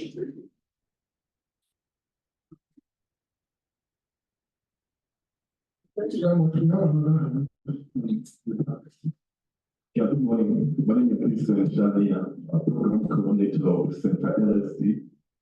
Let me just others to commend Neiti for the detailed report. It's comprehensive and takes so many stakeholders on board. My question is on page 17. You mentioned how you facilitated the completion of post-complete trust. So if you do the same thing for the mining sector, if you facilitate PDAs for mining communities for that sector. By the second, the observation that the report is heavily focused on activities.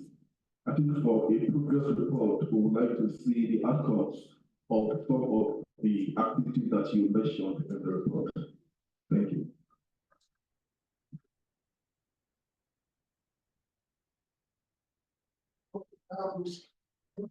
Thank you very much. I think on the question on the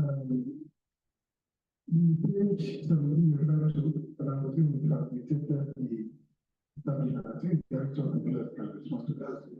Yeah. I think it's not Neiti's program. It's somebody. So we are reporting the relevant MBA information. This is a question to be directed to any person. And the one that you're talking about is going to be to the MCO. Because that one could be minded, but they're not even yet. What? You understand what I'm saying? The MCO, Ministry of Mines, we send them the same with template, but we didn't get anything from it. Obviously, every sector sent for his sector.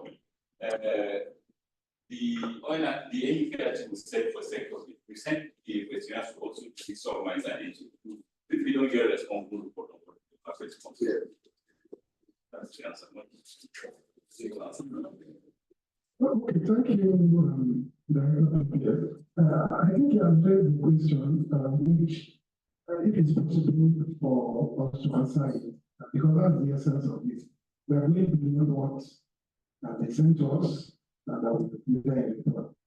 I don't know if anybody from MCU or MMSD is here, because we have a specific question. Is a stakeholder here who wants to know if this community sector, yeah, if it's happening in the mining sector, foreign sector. And do we have any support from MCU? There's something from the ministry. Somebody from the ministry, you can help us throw more light on that. Nobody from the Ministry of Mines and Steel Development. Okay. I was just going to take advantage of everybody here. So I think I'm free to make an intervention. So sorry, I think I'm talking too much at this meeting. I was just going to also the report is tilted a lot towards oil and gas without really having a lot of information from the mining sector. So what is the consequence for this? What should we be saying going forward? And I think this also brings to fore the whole importance of having the board in place. It's not just civil society that should be advocating for the board to be in place, but every stakeholder should see that the MSG in place helps to drive some of these things. So you have representatives from the Ministry of Mines, and then you can also use the reports from the APR to even hold accountable some representatives on the board. Because if you're on the board, let's say you're on the board from Ministry of Mines, and we're having this kind of conversation and there's no report, civil society and other stakeholders should be able to hold that particular stakeholder responsible for this. If I go forward, we're just talking about the government agencies.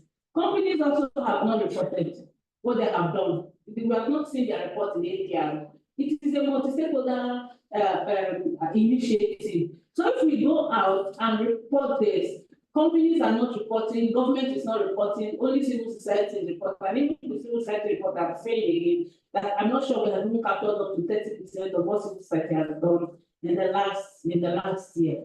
We need to be able to find a way to get those people accountable for that, because you have the companies forum, for instance, you have the civil society steering committee, and you have also the this other government interministerial tax team.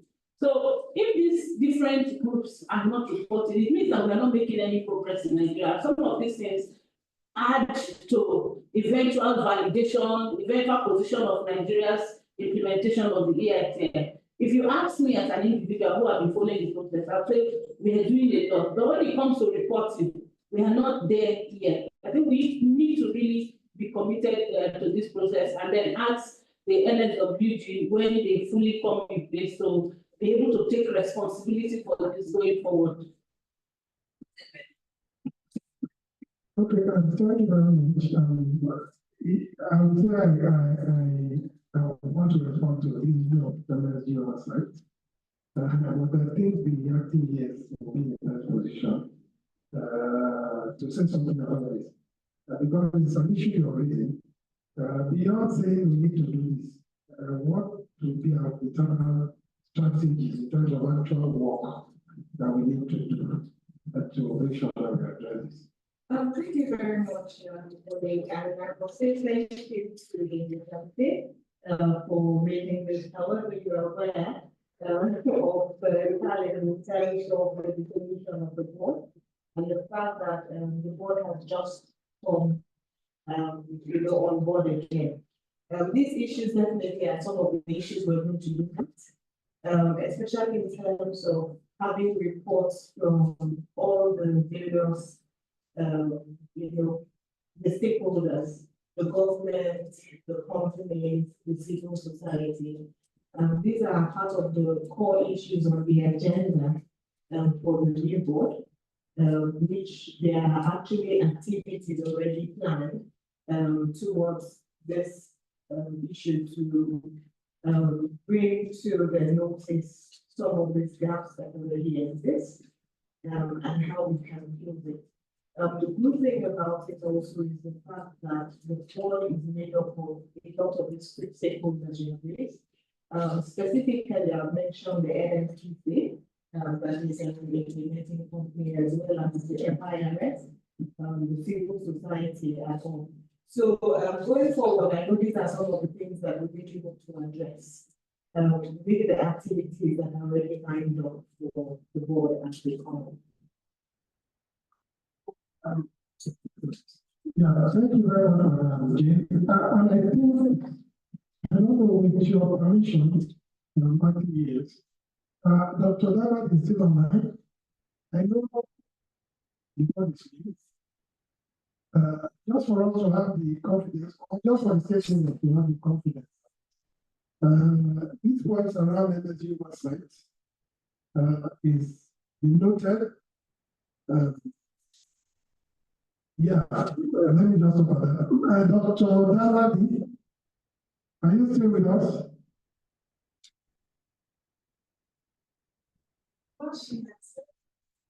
But she sent a message. She did send the message. Okay, maybe she said to me, yeah, that's it. She had actually complained about the network connectivity issues, so she did send. There should be more engagement and reports from the companies too. The last report has more CSO reports. There should be more engagement and reports from the companies too. The last report has more CSO reports.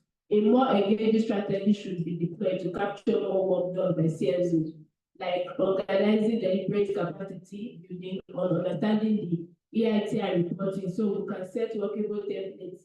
3, there should be a regular reporting, not leaving till the end of the reporting year so that reports will be enriched. 5, more regional multi-stakeholder engagement should be encouraged so that the report can be widened.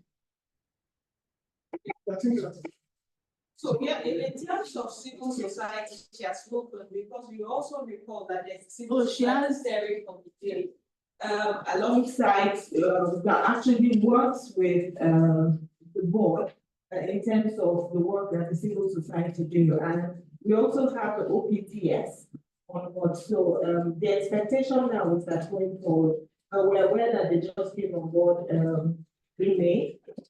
And so going forward now is for the different constituencies to focus. And I think Madam Faith has mentioned it nicely on to hold accountable in terms of reporting for the different constituencies. And these are the things we're looking we know would see going forward as the actually start for in terms of the fact that we've just been inaugurated.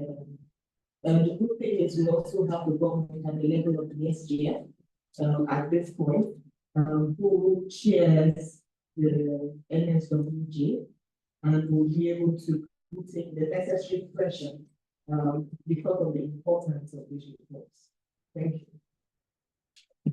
Thank you very much. Yes, and also say thank you to Dr. Lambadi for the message he sent in to further illuminate it. Without delving into the specific issues you raised, the specific questions, at least we have the confidence that she has taken note of it. We are going to take the next draft back to the board, including the report on this engagement. So we are very, very hopeful, but very optimistic that some of these issues will be very conflict attempt to address them from the competent authorities. I think we're gradually getting to the end of this session. I won't see more hands up. But before I see if you have anything to say here, say if you have, they say, in certain they will say, oh, forever keep your peace, but it doesn't apply here. And whatever you just see there, you don't need that to be back to your office.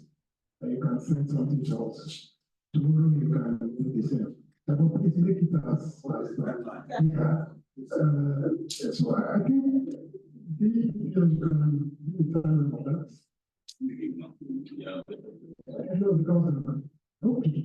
Because from my experience of working on APR, it's usually, and the back and forth is usually videos. And like we say, within the next 4 days, and because this is the one too close to the Monday, the two of them is Monday. I think that makes sense. That would be approximately 4 days from today. So we have so if by close of business Monday, because we still spend whatever is sent back to the board. And they look at it, approve it before we can publish.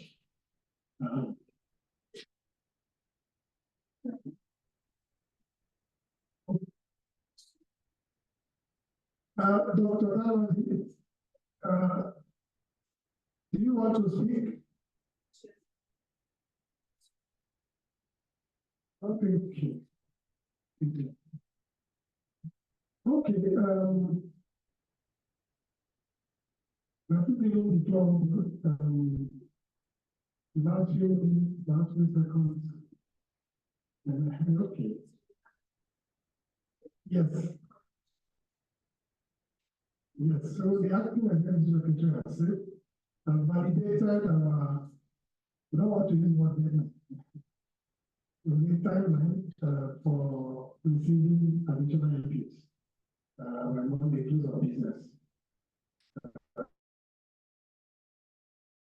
But we said it's like a perfect document will keep improving both on the processes because it's how well we design and implement the process that determines the quality and usefulness of the complex message.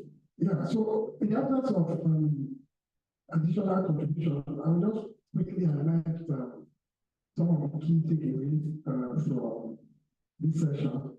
A key thing that came out, which is what we just been discussing, I just grouped like several of the issues. Just the issue of MSG oversight, which is something that has been there staring us in the face. So it will be for the board members who are joining, it will also be for the agencies.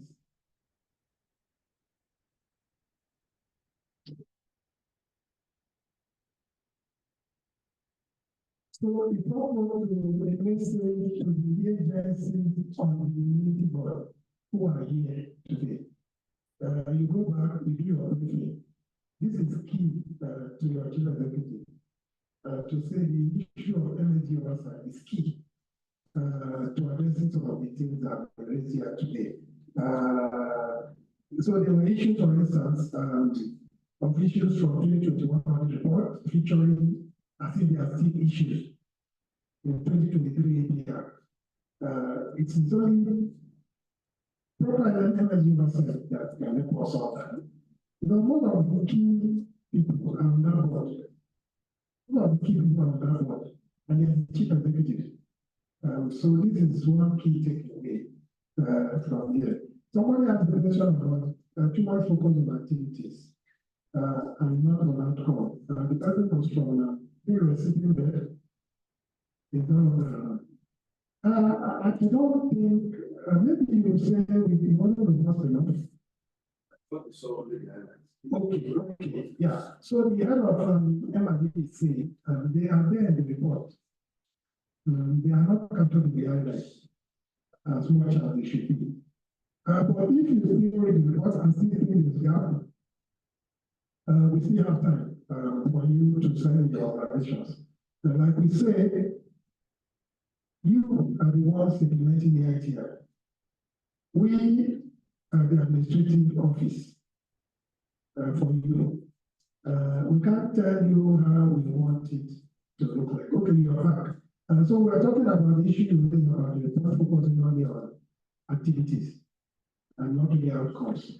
So if you read the main report, you see some of those. If you still think they are not proposed enough, we still like to hear from you within this window that we see so that we can enrich that document. But I'm afraid I will say something about the report. We do a lot to the report too much.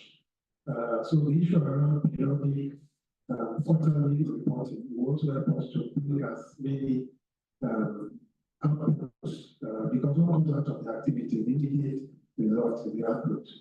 We'll have as much output and in terms of outcome, translation will be required. At the end of the day, you need to do more research.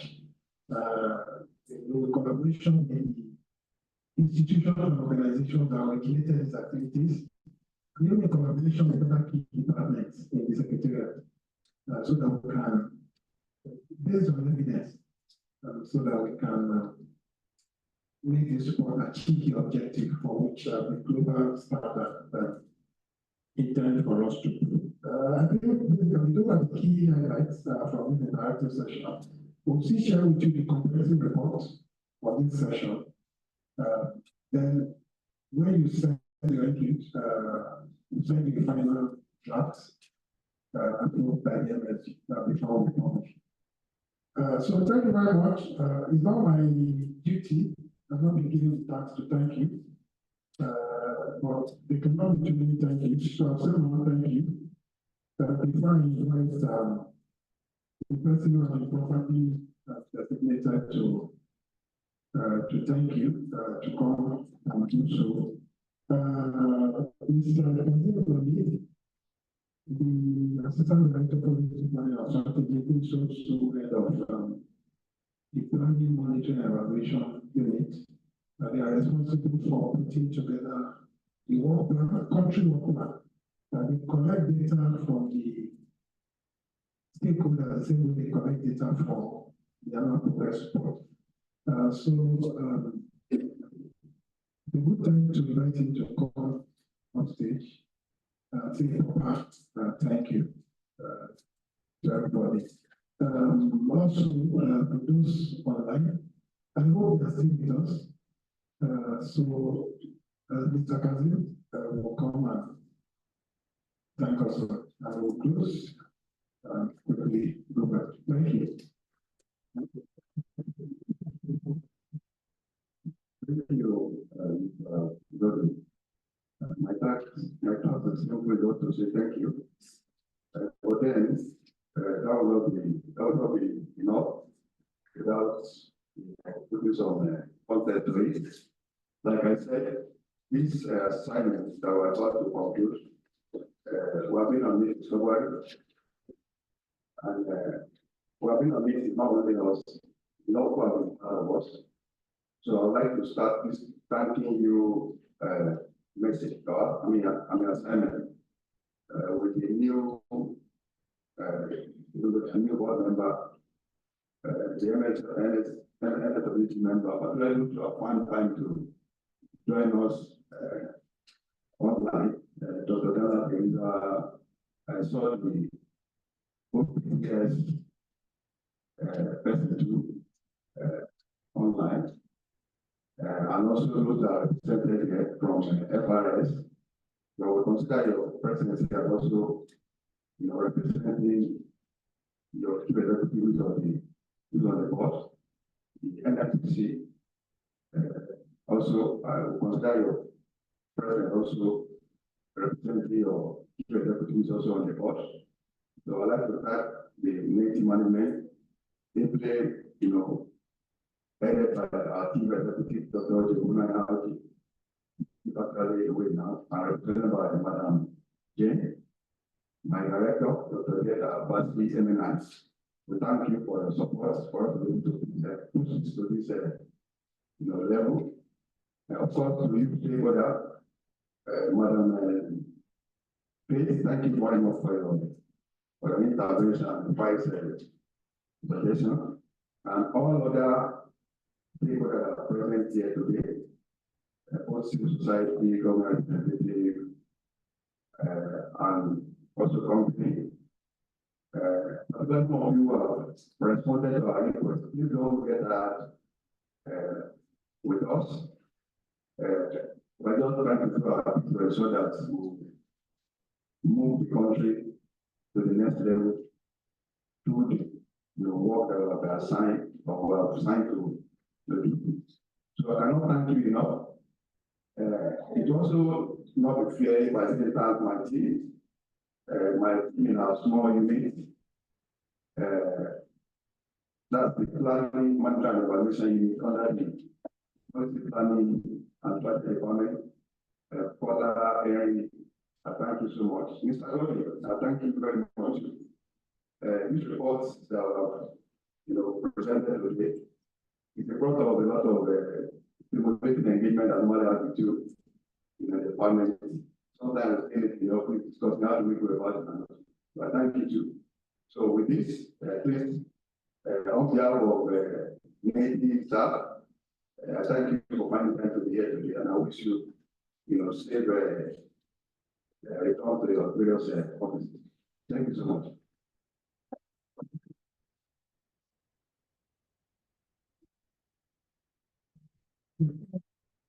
I'm not supposed to say anything else, it's just to say that we're going to have a good photograph.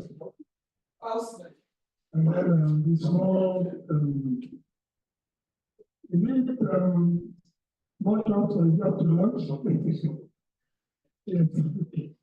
And so to do that photograph is very important part of the engagement. So let's quickly go outside to take the photograph and then take our lunch party. Thank you.